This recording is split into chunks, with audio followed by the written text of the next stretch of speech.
we're onto another level now where we've discussed the likelihood of BSV taking over from BTC, which would be a monstrous event. And we're onto the stage 2 now and say, well, who would be selling out? And particularly, we're thinking about big corporations compared with smaller investors. There's probably thousands or millions of smaller investors. 1 in 5 Americans, I think, are investors in Bitcoin, BTC. So that's what I'd like to talk about. It's particularly this idea of haunting idea of a big sell-off of BTC by the big corporations and what that might do. Some people in the audience might have seen The Big Short or Margin Call, which are very good videos to watch on YouTube to get the idea that the corporation has to protect itself, and if it has to, it will sort of cheat. It will just, without telling people what's going on, it'll just do a fire sale of whatever the product is, in this case BTC, and a lot of innocent people buy basically junk, and then they suffer badly. So the question is, do we want to protect the corporations, who of course have got many investors who are mum and pop and grandma and grandpa investors, but there's millions of other people who are just ordinary people. So that's one of the questions we can talk about in a minute. Also in this video, it will draw attention to the merits of BSV compared with BTC, which we covered in a previous interview. And finally, we can look at the possibility of investment in BSV if it's worthwhile. We encourage everybody to do their own research. I've done more than 100 hours, and you've done probably thousands of hours. So we are fairly confident. You can't be sure of anything. A lot of our audience won't be so sure. So we want to talk about possibilities there, and again, encourage them to do their own homework and invest accordingly, because the stakes are very high. If you sold some BTC for a certain amount of money, you could get theoretically about 800 times as much money as BSV took off in price. Now, it all sounds weird, but so did the sinking of the Titanic, and so did the margin call situation of the savings and loans. So we have to be open-minded. I have no animosity towards anyone. I'm totally looking at this in a pragmatic and sensible and honest sort of a way. We welcome comments underneath this video if people disagree. So let's go from there. So let's say, I'll ask you, what do you think about whether it's the corporations that should suffer this loss if it happens, or it should be the smaller investors? What do you think? So I mean, personally, I wouldn't want anybody to suffer a loss, because any loss is going to be is terrible, and should, if a loss occurs, something has gone wrong somewhere. And usually the thing that's gone wrong is fraud has taken place. Or a mistake. I mean, even in margin call, those guys were stacking up derivative investments on top of derivative investments. And lo and behold, they found that they'd way overcommitted themselves. They didn't want to do that. They weren't deliberately doing that to cause a crash. They just got carried away. And I think the same thing with BTC, $530 billion worth of confidence in something that turns out to be unlawful and also unscalable. So I don't think intent is not even to be really considered too seriously. It's really what happens from here. Anyway, sorry, I interrupted you. Well, SegWit is a fraud. SegWit was absolutely intended to be a fraud, because they're even telling you they have segregated the digital signatures, which is the witness, from the transaction data. And when you do that, you remove common accountability from the network, because in order for a network to be a commodity network, there has to be common accountability amongst the users themselves. Yep. And if there is no accountability amongst the users, accountability has to lie somewhere. So if it's not with the users, it's with the developers who are controlling the network. But I mean, they did that. My understanding was they didn't wake up in the morning and say, let's be criminals. I think they woke up in the morning and said, let's make it faster with a bigger block size, and let's streamline it without all the signatory stuff that gets in the road. And we like the idea of being not accountable. We think we don't have to be accountable to authorities. Now, that's a common view. A lot of people think that. I was at a conference that I was speaking at in 2019. I asked everybody in the room to stand up if they thought that Bitcoin transactions or crypto transactions should be accountable or not. In other words, should the police be able to investigate any particular transaction under a court warrant, of course, not just willy-nilly? And half the room felt, there were a lot of crypto people in there, they felt it was fair and right that people should have privacy with their investments, and the police shouldn't be able to nose into that. Now, that's a point of view, and I even wondered it myself. But I stood up on the side of saying, I think if it's really necessary, the population, the community, the country should be able to say, yes, go in there, police, and check it out, and find the answer to who paid who for what, how much. But I say half the room thought privacy of the individual mattered more than the authorities being able to investigate, and about half thought the other way. So that's why I think it's fair to look at them and give them the benefit of the doubt. And the damage is done, but give them the benefit of the doubt for now. Anyway, let's talk about who suffers the loss, the corporations or the ordinary single investors. What do you think? Yeah, good question. So I'll kind of like the third option here. Okay. The third option is actually thinking about the importance of Bitcoin. So fiat currency is securities fraud, without a doubt. SEC versus WJ Howico, 1946.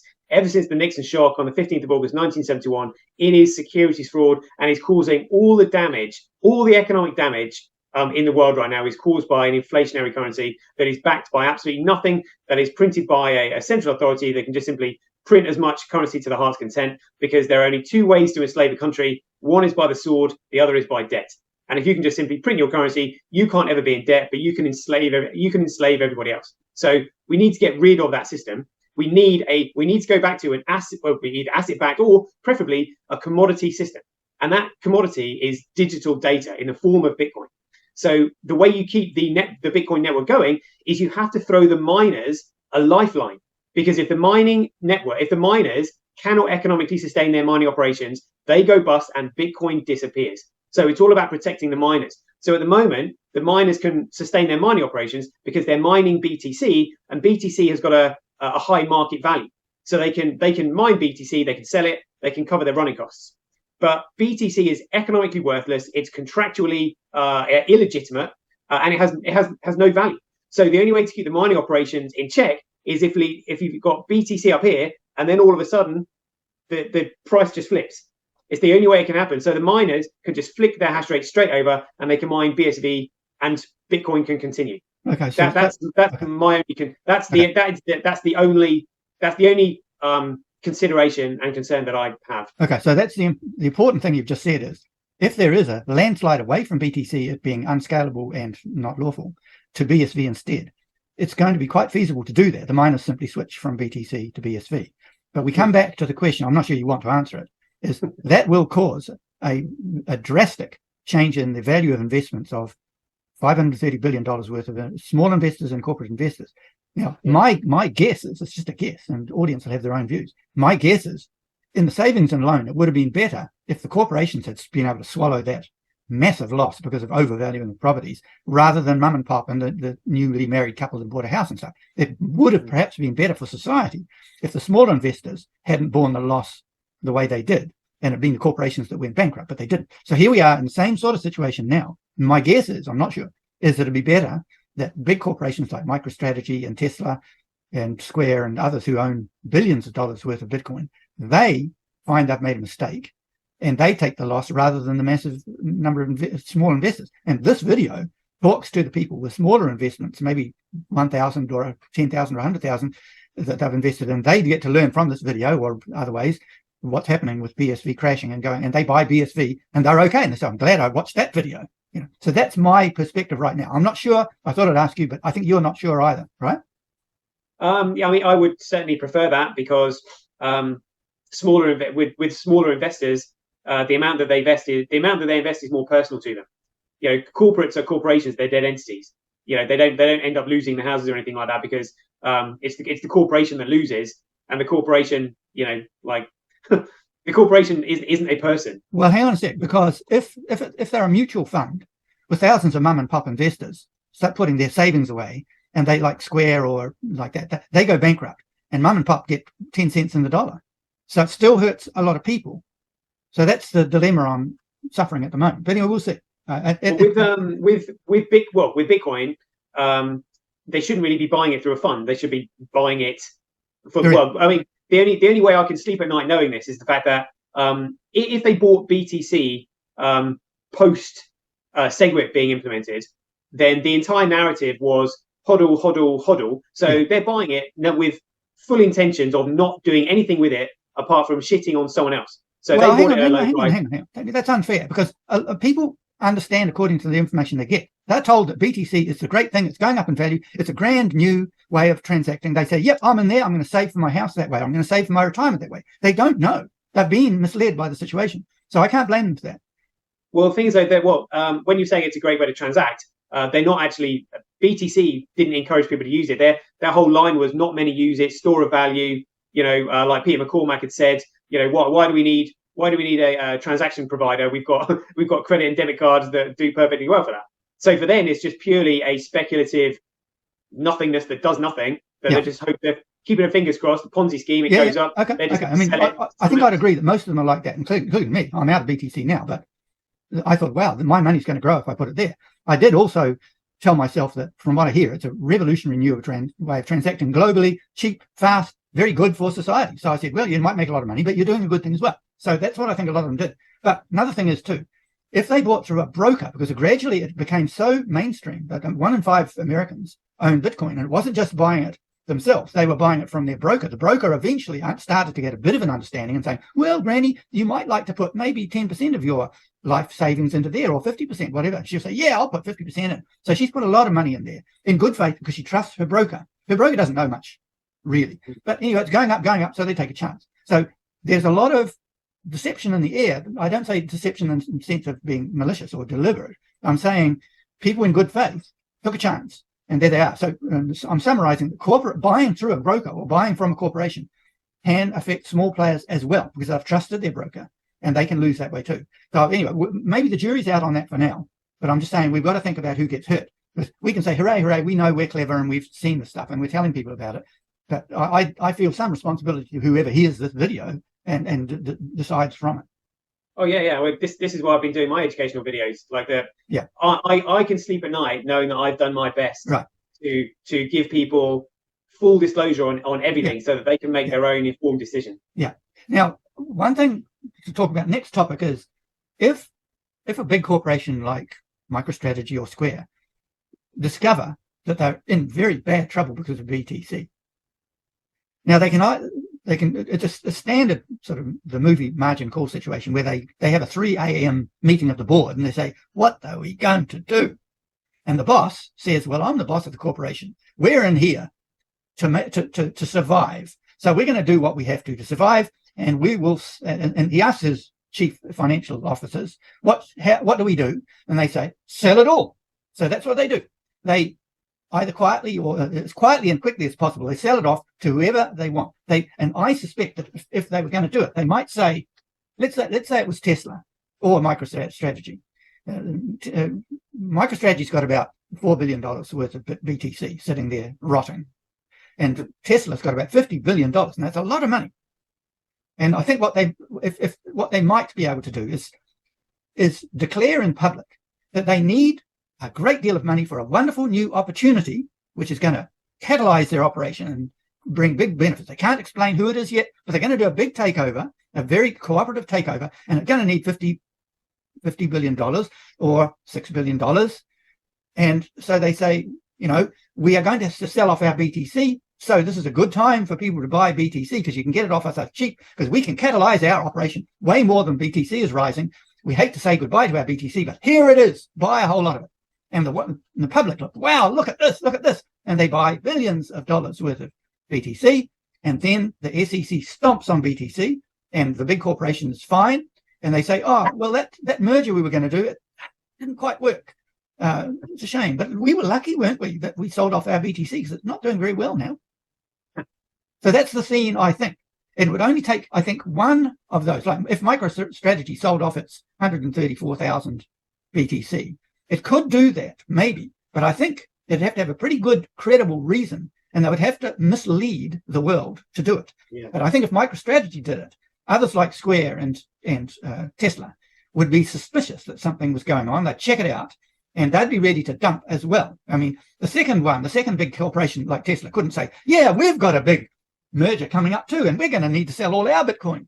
Imagine what the world's going to think then. And then Square says, yeah, we've got a big corporate purchase, and we're going to need to sell all our Bitcoin off. People are going to smell a rat. So my guess is that it'd be one company that did it, and they might get away with it. They might not, but they'd be happy to take their losses. That's what I guess might happen. So I'm just telling the audience, that's what could happen. I may be totally wrong. You can put messages under this video and say, no, it's totally defective because that and that. And so fine, I'll change my mind. Now, the question is, another question is, how fast might it happen? Oh, how fast do you reckon it happen? So far, well, it's been orchestrated like this because the supply of BSV is purposely being restricted. There is literally hardly anything available, literally. So, and the miners are not holding any BSV. they're not holding. Literally, any time they did try to mine BSV, the other miners would flick the hash rate right up, and it would be 60, 70, 80% more profitable to mine on BTC. So why are people withholding BSV from the market? For what purpose? Who is and why? What do they gain? To purposely restrict the supply. So it's basic economics. You restrict the supply, and when the demand comes, the demand absolutely skyrockets the price. So the other miners that were trying to jump on BSV to sort of stealth mine it, so that members of the public didn't really say, "Oh, what are you mining that shitcoin for?" You know, the hash rate would be pushed up, so it would be 80% more profitable to mine on BTC. So if you really wanted BSV, you know, the most efficient and economical way to get it would be to mine BTC and then sell your BTC for BSV. Okay. But then people would ask, you know, what are you selling your BTC for? Okay. You know, why do you want BSV? So the only reason that they would want BSV is to push the price down. And the only way you can actually get hold of BSV to push the price down without affecting the market initially is to mine it. And so they've been economically pushed off the chain. Okay. So they're not holding any BSV. Okay. So literally when the market realizes what's gone on, the flood into BSV is going to be so fast and hard and violent, and it literally, the price has to absolutely skyrocket. Okay. It has to surpass BTC, and be able to. The market needs to be able to sustain that price. Okay. So the miners literally switch the hash rate immediately. All the other chains, all the other shitcoins are wiped out. I'm still trying to understand. What you said is there has been a deliberate manipulation by making BSV not available. Some people have huge stashes of it, but they're not letting people buy it easily because they think that it'll crash the price of BSV. Now, the thing that would make there's two things that would make BSV hugely valuable. One is that it's desperately needed to do the transactions and also to offer the store of value like gold that BTC is currently providing. Right, so BTC at the moment is providing store of value just like gold is a security. But it's also providing gold has a value because it's useful. Bitcoin only has a value if it's a commodity. Okay. What I'm saying, remove all economic value and contractual credibility. What I'm saying is it is perceived to be like gold, even though it isn't, and therefore it's valued highly for that as a store of value for your future. And also its other value is that it can enable global rapid transactions by anyone with a cell phone. So it's a digital currency. So those are the values of BTC that have made it worth $530 billion globally in the confidence that that's what it is. But it's not that because it's unlawful and it can't be scaled. So everybody dives out. Now, they dive out into BSV because BSV is, if you like, a valid store of value. It's truly like gold. It's a commodity. And it can do the global traffic of micropayments, big payments, whatever you like. It is the real McCoy. It can do that stuff. Just as BTC was perceived as that, BSV isn't. So people realize their mistake and they dive out, and the value goes up because just as BTC was valued at $530 billion, so will be its replacement, BSV. That's why the price will skyrocket. In the process, the public probably will be learning that the promise of global, rapid, super cheap transactions using BSV, for example, transfer $1 million for half a cent, immediately, within 10 minutes, reliably, safely, all that sort of stuff. People can do their own homework on that stuff. I've looked into it and talked to you and others about this, and that's what it seems to be to me. So that's where the value is. It's not people who are just saying, got to get out of BTC because somehow it's crashing, and dive into BTC because it's safe.